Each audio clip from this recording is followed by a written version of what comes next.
وَقُلْ جَاءَ الْحَقُّ وَزَهَقَ الْبَاطِلُ إِنَّ الْبَاطِلَ كَانَ زَهُوقًا۔ والصلاة والسلام على سید الانبیاء والمرسلین نبینا محمد وعلى آلہ وصحبہ اجمعین، اما بعد۔ رب اشرح لی صدری ویسر لی امری واحلل عقدۃ من لسانی یفقہوا قولی۔ ناظرین کرام، محترم سامعین اور دیگر احباب،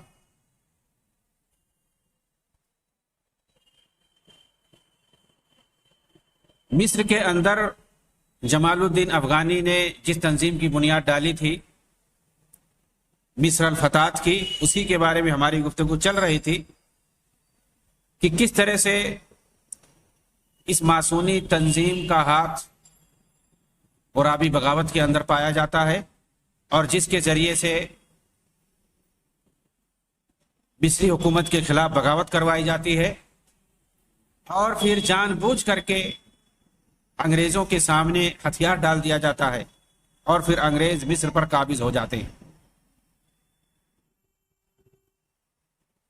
خلاصے کلام یہ کہ یہ دونوں جمعیتیں، چاہے وہ ترکی کی ہو ترکیہ الفتات یا مصر کی ہو مصر الفتات، یہ دونوں یہودی تنظیمیں ہیں جنہیں عالمی معصونی تحریک پردے کے پیچھے سے اس وقت کے دونوں طاقتور مسلم حکومتوں کے خلاف چلا رہی تھی، اور جس معصونی تحریک کے ایک مخلص فرزند جمال الدین افغانی بھی تھے۔ اب سوال یہ ہے کہ اس جمعیت یعنی مصر الفتات کے تعلق سے اخوان المسلمون کا کیا موقف ہے؟ دراصل اس یہودی تنظیم کا دفاع کرتے ہوئے محمود عبد الحلیم نے اپنی مشہور کتاب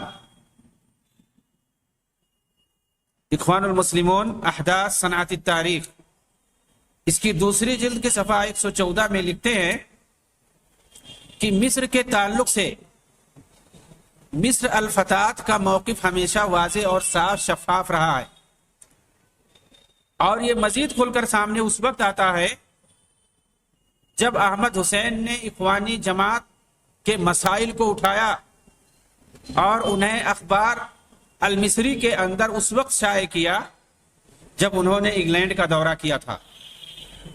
اخوانی رہنما محمود عبد الحمید نے آگے لکھا کہ مصر الفتات ایک ایسی تنظیم ہے جو بہت ساری تنظیموں اور پارٹیوں کی خرابیوں سے پاک ہے۔ اس تنظیم کی تعریف کر رہے ہیں، یہ اخوانی رہنما مانے جاتے ہیں۔ اس تنظیم کے اندر جانے کے بعد ہی معلوم ہوتا ہے کہ یہ کس قدر صاف ستھری تنظیم ہے۔ ہمارے مطلب اخوانیوں اور اس تنظیم کے درمیان گرچہ کچھ امور میں اختلاف ہے، لیکن اخلاص، پاکی اور بے باکی جیسے امور میں دونوں کے اندر کافی مشابہت پائی جاتی ہے۔ حالانکہ ان امور کے علاوہ جو بہت سے بڑی مشابہت ہے وہ مختلف فرقوں، مذاہب، افکار و عقائد کے لوگوں کو ایک ساتھ کرنے کا فن اور عمل ہے۔ یعنی دونوں جماعتوں کے اندر جو سب سے بڑی مشابہت ہے وہ کیا ہے کہ جیسے اخوانی جماعت ہے کہ مختلف فرقوں اور مختلف مذاہب اور عقائد و افکار کے لوگوں کو ایک پلیٹ فارم پر جمع کر لے جانے کا ہنر اور عمل جانتی ہے، ویسے ہی یہ تنظیم بھی جانتی ہے۔ یہ فن اور یہ ہنر اس تنظیم کو بھی حاصل ہے۔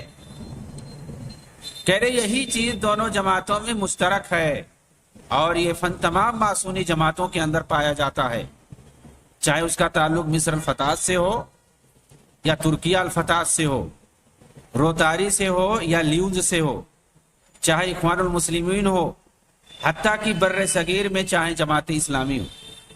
ان ساری تنظیموں کی یہ خوبی ہے کہ مختلف افکار و مذاہب اور مختلف عقائد کے لوگوں کو ایک ساتھ یہ لوگ جمع کر لیتے ہیں اور لے کر کے چلتے ہیں، اور یہ لوگ تعریف بھی کرتے ہیں اس کی۔ یہ وحدت الادیان یا مختلف افکار و خیالات کے لوگوں کو ایک پلیٹ فارم پر جمع کرنے کا شعار سب سے پہلے مسلمانوں میں جمال الدین افغانی نے اپنایا تھا۔ اور مسلم ملکوں میں اسے مشہور کیا تھا، اور سب سے پہلی کوشش افغانی کی اہل سنت مسلمانوں کو روافض کے قریب کرنا تھی، گرچہ وہ اپنے اس مذموم مقصد میں کسی حد تک کامیاب بھی رہے۔ چنانچہ انہی کے نقش قدم پر بعد میں ان کے شاگرد رشید محمد عبدہ اور ان کے شاگرد پھر چلے۔ پھر بعد میں اخوانی مرشد حسن بننا اور دیگر اخوانیوں نے بھی اسی تقریبی عمل کو بلند کیے رکھا، حتیٰ کہ سارے اخوانی اور جماعتیوں نے ایک وقت یعنی 1979 میں رافضیوں کے سربراہ اعلیٰ دشمن صحابہ مردود خمینی کو اپنا امام و مرشد بنا لیا، اور اس نے ایران کے اندر جو بغاوت کر کے حکومت قائم کی تھی اس کا ان لوگوں نے ساتھ دیا۔ اخوانیوں کا تعلق صرف انہی اسلام کے نام پر بننے والی معصونی تنظیموں سے نہیں تھا، بلکہ خالص معصونی تنظیموں سے بھی ان کا تعلق رہا ہے۔ یہ ترکیہ الفتح یا مصر الفتح یا ایسی تنظیمیں ہیں جو تو اسلام کے نام پر بنائی گئی ہیں، لیکن یہ کام کرتی تھی معصونیت کے لیے، تو اس کا تو یہ حصہ تھے ہی۔ ان کے علاوہ یہ ان معصونی تنظیموں میں بھی شامل رہتے تھے جو خالص یہودیوں کی تنظیم ہوتی تھی۔ چنانچہ اخوانی محمود عبد الحلیم اور عباس سیسی کے بیانات کے مطابق اخوان المسلمین کے نائب مرشد حسن باقوری چرچ اور کنیسہ میں ہونے والی معصونی محفلوں میں حاضری دیتے تھے، جبکہ وہ حسن بننا کی طرف سے اکثر مکتب الارشاد میں نیابت کرتے تھے جو ان کی ہیڈ آفس ہوتی تھی۔ اگر حسن بننا کہیں سفر پر ہوتے تو اس وقت ان کی نیابت یہ حسن باقوری کرتے تھے۔ اس کی تفصیل اگر دیکھنا چاہتے ہیں تو ابو سلام احمد عبداللہ کی کتاب الروتاری فی قفص الاتہام، یہ مشہور ہے، اس میں معصونیت کی دھجیاں اڑائی گئی ہیں، اور یہ کس طرح سے عالم اسلام کے اندر مسلمانوں کو پھنسا کر کے ان سے مل کر کے کام کرتے ہیں، اس کی پوری تفصیل انہوں نے اس کتاب کے اندر لکھی ہے، الروتاری فی قفص الاتہام۔ اخوان المسلمین کے اسی کردار اور یہود و نصارہ کے ساتھ اس کے تعلقات کی بنا پر انگریز بھی اس جماعت کی بڑی تعریف کرتے تھے، جس کی سب سے بڑی دلیل یہی ہے کہ اخوانیوں کو انگریزوں نے اپنے ہی ملک برطانیہ میں عالمی ہیڈ کوارٹر بنانے کی اجازت دے رکھی ہے، اور اس کے لیے پوری ایک عظیم بلڈنگ دے دی ہے۔ آج بھی وہاں اخوانیوں کا جھنڈا لہرا رہا ہے۔ اخوانی لیڈر عباس سیسی نے اپنی کتاب قافلۃ الاخوان المسلمین، یہ کتاب ویسے ہی ضخیم اور بھاری بھرکم اور اخوان المسلمین کی تاریخ کے تعلق سے بہت اہم ہے، جس طرح سے محمود عبد الحمید کی کتاب ہے الاخوان المسلمین احداث صنعت تاریخ، 3 جلدوں میں۔ ویسے عباس سیسی یہ بھی اخوانی لیڈر تھے، ان کی بھی یہ کتاب بہت اہم ہے اخوانیوں کی تاریخ کے بارے میں جاننے کے لیے، قافلۃ الاخوان المسلمین۔ اس کی پہلی جلد صفحہ 186 کے اندر عباس سیسی نے ایک واقعہ نقل کیا ہے کہ مسٹر ولیم فراری جب قاہرہ میں آئے، جو کہ ایک بڑا امریکی عالم تھا، اور سب سے پہلے اخوان المسلمین کے مرشد عام سے انہوں نے ملاقات کی اور اس جماعت کی خوب تعریف کی۔ چنانچہ اپنے بیان میں کہا کہ مصر کے اندر مجھ پر جس چیز نے سب سے زیادہ متاثر کیا، اپنا اثر ڈالا، وہ اخوان المسلمین کی زندہ دلی ہے۔ میں جہاں بھی گیا اس کے ارکان کو ضرور پایا، جنہوں نے دعوت کے لیے خود کو وقف کیا ہوا ہے۔ میں خود متدین انسان ہوں اور میرا اعتقاد ہے کہ اخوانیوں کا منہج بہتر ہے، اسے بڑے پیمانے پر شہرت دینی چاہیے۔ اس پر میں صرف قرآن کی یہی آیت پیش کروں گا، وَلَن تَرْضَىٰ عَنْكَ الْيَهُودُ وَلَا النَّصَارَىٰ حَتَّىٰ تَتَّبِعَ مِلَّتَهُمْ قُلْ إِنَّ هُدَى اللَّهِ هُوَ الْهُدَىٰ وَلَئِنِ اتَّبَعْتَ أَهْوَاءَهُمْ بَعْدَ الَّذِي جَاءَكَ مِنَ الْعِلْمِ مَا لَكَ مِنَ اللَّهِ مِن وَلِيٍّ وَلَا نَصِيرٍ۔ یہود و نصارہ آپ سے اس وقت تک خوش نہیں ہو سکتے جب تک آپ ان کے دین کے تابع نہ ہو جائیں۔ کہہ دیجئے اللہ کے رسول، اللہ کی ہدایت ہی حقیقی ہدایت ہے۔ اگر آپ اللہ کی طرف سے علم آ جانے کے بعد بھی ان کے خواہشات کے تابع ہو جائیں گے تو آپ کا اللہ کی طرف سے کوئی نہ مددگار ہوگا اور نہ کوئی کارساز ہوگا۔ آخر یہودی یا عیسائی مسلمانوں کے منہج سے خوش کیسے ہو سکتے ہیں؟ مسلمانوں کے رویے سے خوش کیوں کر ہو سکتے ہیں جبکہ قرآن کے اندر واضح طور پر کہہ دیا گیا ہے کہ یہ اسی وقت خوش ہو سکتے ہیں مسلمانوں سے جب ان کے دین کے آپ تابع ہو جائیں گے۔ ان کے تابع ہو کر کے جب تک آپ کوئی کام نہیں کریں گے وہ آپ سے خوش نہیں ہو سکتے ہیں۔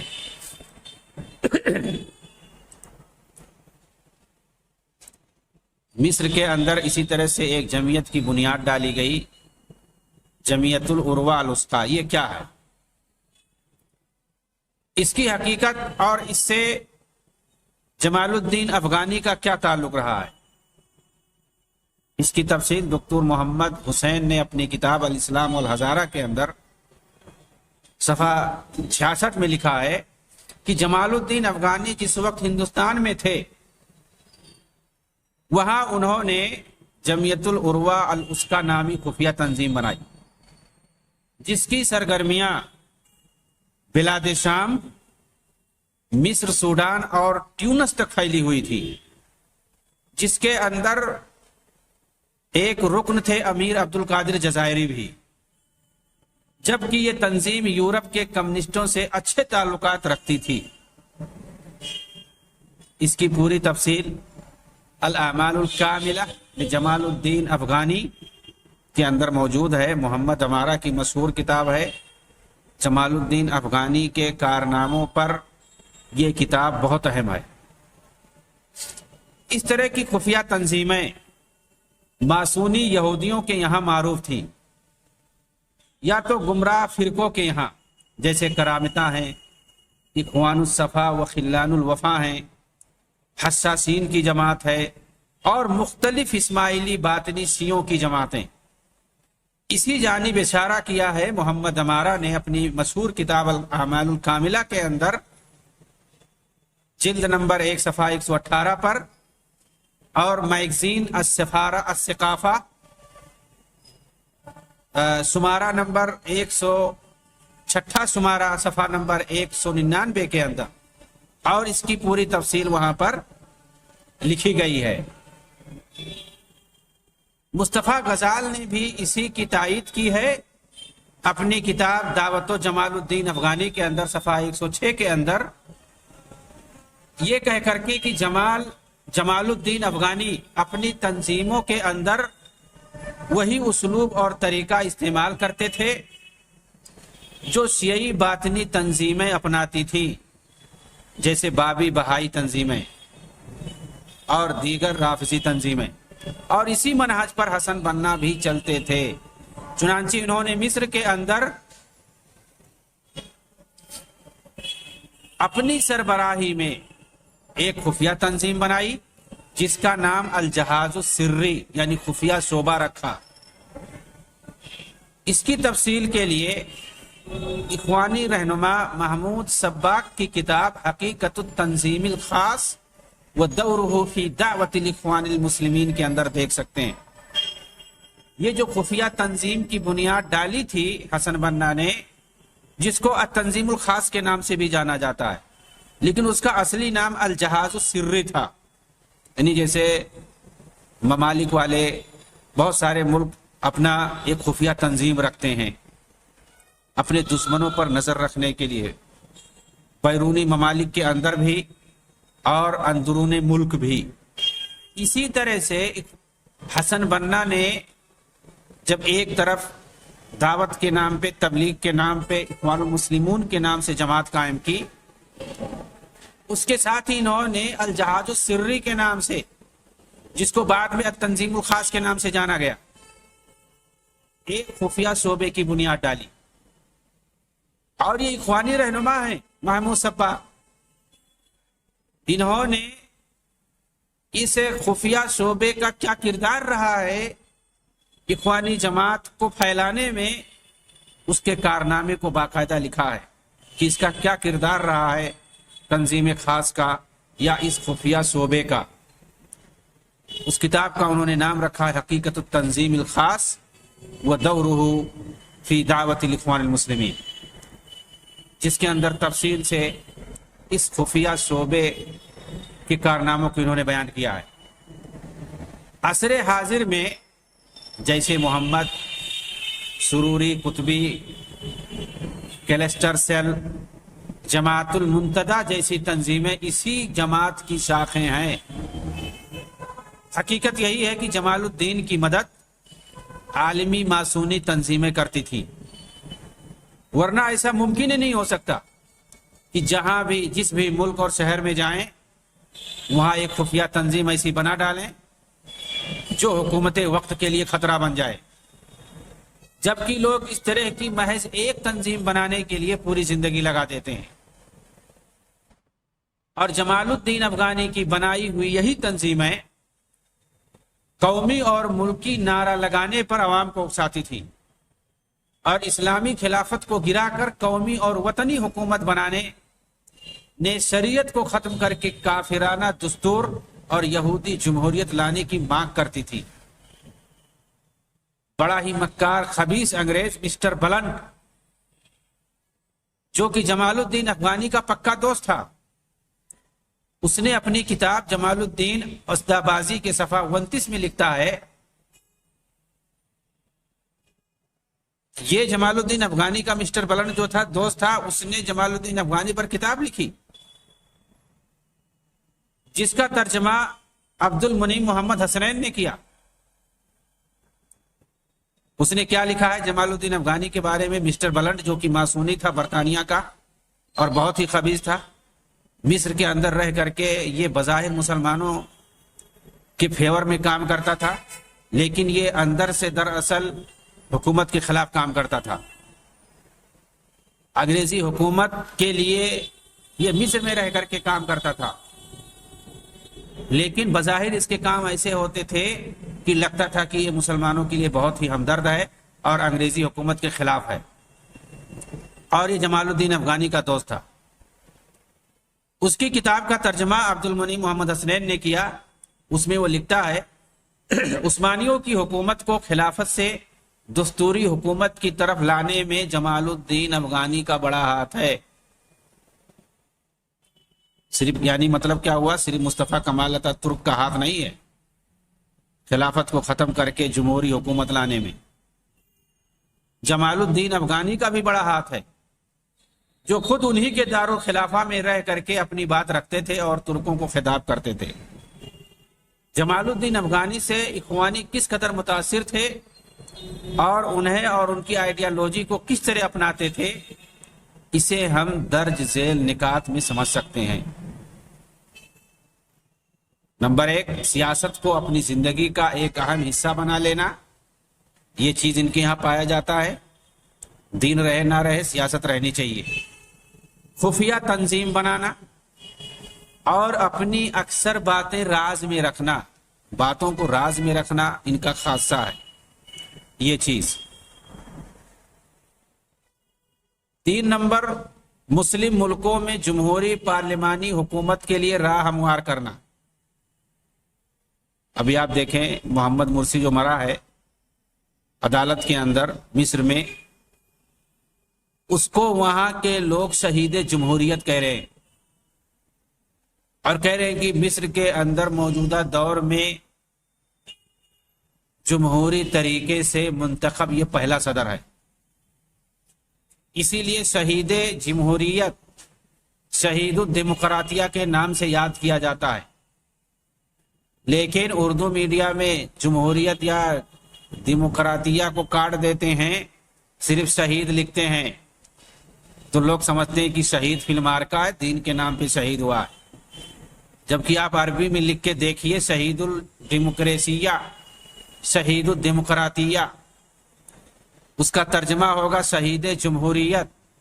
اور جب 1 سال ہوا محمد مرسی کی وفات پر، تو لندن کے اندر باقاعدہ اس کی برسی منائی گئی، اور اس برسی کے موقع پر اس کے جو بچے ہیں ان لوگوں نے تنظیم قائم کی مرسی کے نام پر جمہوریت کے بچاؤ کے لیے، اور وہاں پر شہید جمہوریت کا خطاب دیا گیا۔ کس کو؟ محمد مرسی کو۔ یہ اخوانیوں کے کارنامے، یہ کس لیے کام کرتے ہیں؟ مسلم ممالک میں یہ لوگ موجودہ حکومت کو گرا کر کے کس طرح کی حکومت لانا چاہتے ہیں، اور اس راہ میں کام کرنے والوں کو کیسا یہ خطاب دیتے ہیں۔ یہ چیزیں ہمیں اردو میڈیا میں جو اندر کی باتیں ہیں وہ سب نہیں بتائی جاتی ہیں۔ اسی طرح سے چوتھی چیز جو ان کا خاصہ ہے، قومی اور وطنی نعروں کا ہوا دینا اور اسے پھیلا کر اپنی سیاست چمکانا۔ پانچویں چیز جو ہے، رافضی شیعہ، یہود و نصارہ اور دیگر گمراہ فرقوں اور جماعتوں سے قریب ہونا۔ یہ ان کے قریب ہو جاتے ہیں، دوسرے مسلمانوں کو ان کے قریب کر دیتے ہیں، لیکن ان کا یہ کام نہیں ہے کہ ان گمراہ فرقوں اور جماعتوں کو اسلام سے قریب کر دیں۔ ایسا یہ کبھی نہیں کرتے ہیں۔ ان کی پوری تاریخ رہی ہے 90 سال کی، یہ ان کے قریب ہوتے ہیں، لیکن انہیں یہ اپنے قریب نہیں کرتے ہیں، اسلام اور مسلمانوں کے قریب نہیں کرتے ہیں۔ اب ہم یہ جاننے کی کوشش کریں گے کہ جمال الدین افغانی سے یہودیوں کے کیا تعلقات تھے۔ جمال الدین افغانی کا تعلق چونکہ عالمی ماسونیت سے تھا جسے یہودی چلاتے ہیں، اسی لیے مصطفیٰ غزال نے اپنی کتاب دعوت و جمال الدین افغانی کے صفحہ 157 میں لکھا ہے کہ جمال الدین افغانی جب مصر پہنچے تو انہیں ریاض پاشا کی پوری حمایت حاصل تھی، اور اس نے اپنی ذمہ داری میں انہیں رکھ لیا، بلکہ ان کے لیے ماہانہ وظیفہ بھی متعین کر دیا۔ اور یہ ہر کوئی جانتا ہے کہ مصطفیٰ ریاض پاشا عثمانی صوبے سمیرنا سے اس کا تعلق تھا، یہودی خاندان مرابین سے تھا یہ ریاض پاشا، جو محمد علی پاشا کے ساتھ مصر آیا تھا اور یہاں وزیر اعظم کے منصب تک پہنچ گیا۔ بالکل ویسے ہی جیسے ترکی کے اندر ڈونما یہودی جو تھے وہ حکومت کے اندر بڑے بڑے عہدوں پر فائز ہو گئے تھے۔ ریاض پاشا کی اصل یہودیت سے ملتی ہے، جو مصر سے زیادہ انگریز اور اجانب سے میلان رکھتا تھا۔ مصر کے مسلمانوں سے برائے نام اس کا تعلق ہوتا تھا۔ اس کی جو سچی محبت ہوتی تھی وہ انگریزوں سے ہوتی تھی اور اجانب سے ہوتی تھی۔ انور جندی نے اپنی کتاب تطور الصحافہ العربیہ فی مصر کے صفحہ 34 میں عیسائی صحافی ادیب اسحاق کے بارے میں، جو کہ جمال الدین افغانی کا ایک شاگرد تھا، ریاض پاشا کے عنوان سے لکھا ہے اپنی اس کتاب کے اندر کہ ریاض پاشا مصر کے عقل مند یہودی گھرانے سے تعلق رکھتے تھے۔ انور جندی یہ مصر کے ایک مشہور صحافی اور مصنف ہیں۔ یہ کہتے ہیں کہ ریاض پاشا یہ مصر کے عقل مند یہودی گھرانے سے تعلق رکھتے تھے۔ ان کا گھرانہ سونے کا کام کرتا تھا، سونے کی خرید و فروخت بنانا۔ ان کے دادا کو اسی لیے ٹکسال گھر میں رکھ لیا گیا تھا جہاں انہوں نے اسلام لانے کا اعلان کیا، اور پھر انہی کے نقش قدم پر ان کی اولاد بھی چلنے لگی۔ جمال الدین کے بارے میں کہا جاتا ہے کہ وہ جب تک مصر میں رہے یہودی علاقے ہی میں ایک گھر کے اندر رہے، اور اپنا ایک خاص طبیب رکھا جو یہودی تھا، جس کا نام ہارون تھا۔ جمال الدین کا مصر میں ایک خاص دوست تھا جس کا نام یعقوب سنو تھا۔ یہی ان کے افکار و خیالات کو اس وقت کے اخباروں میں لکھتا اور پھیلاتا تھا۔ یعقوب سنو جو کہ ایک یہودی تھا، اس کے ماں باپ دونوں اسرائیلی یہودی تھے۔ یہ لاوی قبیلے کا تھا، اسے تورات اچھی طرح آتا تھا۔ یہ پوری تفصیل آپ کو ابراہیم ابدا کی کتاب اعلام الصحافت العربیہ کے اندر مل جائے گی، اور اسی طرح سے فیکوینٹ فلپ دی طرازی کی کتاب تاریخ الصحافت العربیہ میں بھی مل جائے گی کہ جمال الدین افغانی کس طرح سے مصر کے اندر یہودیوں کے علاقے میں رہتے تھے، اور ان کا جو خاص طبیب تھا یہودی تھا، اور جو ان کا سیکریٹری تھا یعقوب سنو وہ بھی یہودی تھا، جو ان کے افکار اور خیالات کو پھیلاتا تھا مصر کے اندر۔ جمال الدین افغانی گرچہ مصر میں رہتے تھے مگر وہ اکثر ایران کا دورہ کرتے رہتے تھے۔ چنانچہ ایک دورے کا ذکر کرتے ہوئے ان کے خالہ زاد بھائی لطف اللہ خان اپنی کتاب جمال الدین ازدابازی میں لکھتے ہیں کہ ایک بار جمال الدین تہران آئے۔ اس وقت عید نیروز کا دن تھا۔ یہ ایران کے اندر مجوسی یہ دن مناتے ہیں، عید نیروز، اور آج بھی وہاں کی خمینی حکومت اس دن کو مناتی ہے۔ چنانچہ عید کی مناسبت سے سارے لوگ آپ سے ملنے پہنچ گئے، جن میں چھوٹے بڑے سب شامل تھے۔ اس وقت آپ الحاج محمد حسن کے گھر میں قیام پذیر تھے۔ اس وقت آپ سے ملاقات کے لیے بہت سے یہودی بھی آئے۔ چونکہ اس دن بارش ہو رہی تھی اس لیے گھر کے خادم نے یہودیوں کو گھر میں جانے سے منع کر دیا، لیکن جب جمال الدین کو پتا چلا تو انہوں نے اجازت دے دی اور خادم کو روکنے سے منع کر دیا۔ پھر یہودیوں کو اپنے پاس بلایا، ان سے بڑے پرتپاک انداز میں ملے اور ان سے مخاطب ہو کر کے کہا، آج میں چاہتا ہوں کہ آپ لوگوں سے اسی انداز میں ملوں جس طرح ہمارے شہر اسداباد میں ملنے کا رواج ہے۔ پھر انہوں نے اپنے رومال میں حلوہ رکھا اور یہودیوں کے سامنے پیش کر دیا۔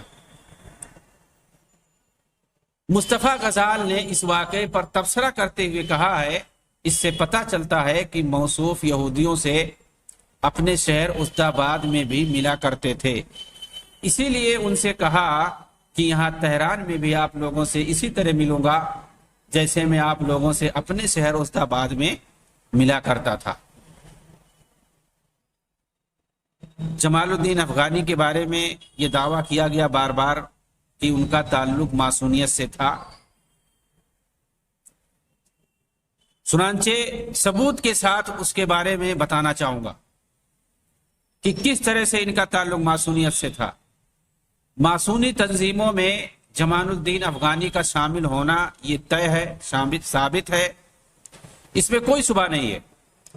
برطانوی ماسونی تنظیم میں یہ سب سے پہلے شامل ہوئے، لیکن جب اعتراض ہوا تو ایک موقع پر اس سے نکلنے کا اعلان کر دیا، یہ کہتے ہوئے کہ میں ماسونیت سے الگ ہو کر کام کرتا رہوں گا تاکہ میری وجہ سے ماسونیت پر کوئی اعتراض نہ ہو اور دشمن اس پر میری وجہ سے طعن و تشنیع نہ کرے۔